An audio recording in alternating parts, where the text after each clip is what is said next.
Sumi, phone பண்ண phone எடுக்க மாட்டியா? உனக்கு எத்தனை வாட்டி கால் பண்றது? எங்க வச்சிருக்க? ஃபோன் எங்க வச்சேன்? ஷோ, ஃபோன் மறந்து பைக்லயே வச்சிட்டேன்னு நினைக்கிறேன். அங்கங்க ஃபோன் வைக்கிறதுக்கு நான் ஃபோன் வாங்கி கொடுத்தேன். இப்படி எங்கேயாச்சும் வைக்கிறதுக்கு பேசாம ஃபோனை தூக்கி போடுறீங்க. சரி சரி, இருங்க நான் போய் எடுத்துட்டு வந்துடுறேன். 8 மிஸ்டு காலா? சாரிங்க, கடைக்கு போனேனா ஃபோனை மறந்து பைக்லயே வச்சிட்டேன்.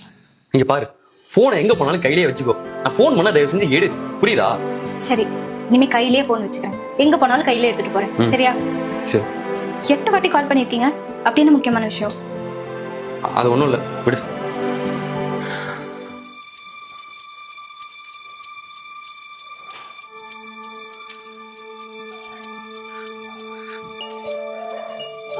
ச்சே, 5 வாட்டி கால் பண்ணா ஃபோன் எடுக்க மாட்டான்.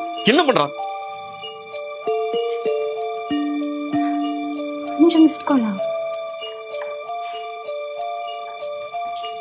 ஹலோ, ஃபோன் பண்ணா ஃபோன் எடுக்க மாட்டியா? உனக்கு நான் எத்தனை தடவை கால் பண்றது? உன்கிட்ட நான் எத்தனை வாட்டி சொல்லியிருக்கேன், ஃபோனை கையிலேயே வச்சுக்கோ, ஃபோன் பண்ணா எடுன்னு. எங்க தான் ஃபோன் வச்சிருக்க? சபரி, ஆபீஸ்ல ஒர்க்கா இருந்தேன்டா. மீட்டிங்க்கு போறப்போ சைலண்ட்ல போட்டேன். அப்புறம் சைலண்ட்ல இருந்து எடுக்க மறந்துட்டேன். சரி சொல்லு. நான் உனக்கு எதுக்கு கால் பண்ணுங்க அதே மறந்துட்டேன். ஃபோன் வை. சுமி, சுமி, சுமி எங்க இருக்க?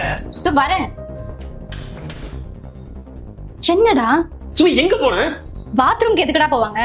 சரி, உன் ஃபோன் எங்க? போனை வேற எங்கேயாவது வச்சிடறேன். 15 மிஸ்ட் கால்ஸா? டேய் லூசாடா நீ கால் பண்ணி நான் எடுக்கலன்னா திருப்பி கூப்பிட மாட்டேனா? ஏய், ஃபோன் பண்ணா நீ எடுக்கல, நான் ஆபீஸ்ல இருந்து வீட்டுக்கே வந்தேன். நீ கால் பண்ணி நான் எடுக்கலன்னா போதும் உனக்கு அவ்வளவு பதட்டமாகுது. நீ கால் பண்ணி நான் எடுக்கலன்னா உனக்கு ஏன் அவ்வளவு டென்ஷன் ஆகுது? ஏன் இவ்வளவு ஹைப்பர் ஆகுற? ஒண்ணும் இல்ல. மனசுல ஏதோ இருக்கு சபரி, ஒழுங்கா சொல்லு. ஒரு நாள் நைட்டு 1 மணி இருக்கும். ஆபீஸ் ஒர்க்லாம் முடிச்சுட்டு தூங்கலான்னு போனேன். அப்போ ஆபீஸ்ல இருந்து கால் பண்ணானுங்க. இவனுக்கு நம்மள தூங்க விட மாட்டானுங்கன்னு சொல்லிட்டு போனை சைலண்ட்ல போட்டு தூங்கிட்டேன். காலைல எழுந்து பார்த்தா எங்க அப்பா நம்பர்ல இருந்து 40 மிஸ்டு கால் வந்துச்சு. திரும்ப நான் எங்க அப்பாவுக்கு கால் பண்ணேன். ஆனா போன் எடுத்தது எங்க அம்மா. எங்க அப்பா எங்களை விட்டு போயிட்டாருன்னு சொன்னாங்க. ஒருவேளை அன்னைக்கு நைட்டு நான் போனை எடுத்திருந்தா எங்க அப்பாவை காப்பாத்திருக்கலாமோ என்ன பொண்ணு. அன்னையில இருந்து எனக்குள்ளார ஒரு குற்ற உணர்ச்சி சுத்திக்கிட்டே இருக்கு. அதனால எனக்கு யாரு எப்போ போன் பண்ணாலும் சரி, அந்த போனை உடனே எடுத்துருவேன். அதனாலதான் நீ போன் எடுக்காத போதெல்லாம் உனக்கு ஏதாச்சும் ஆயிடுச்சோன்னு நான் ரொம்ப பயப்படுறேன். இங்க பாரு, எனக்கு ஒன்னும் ஆகாது.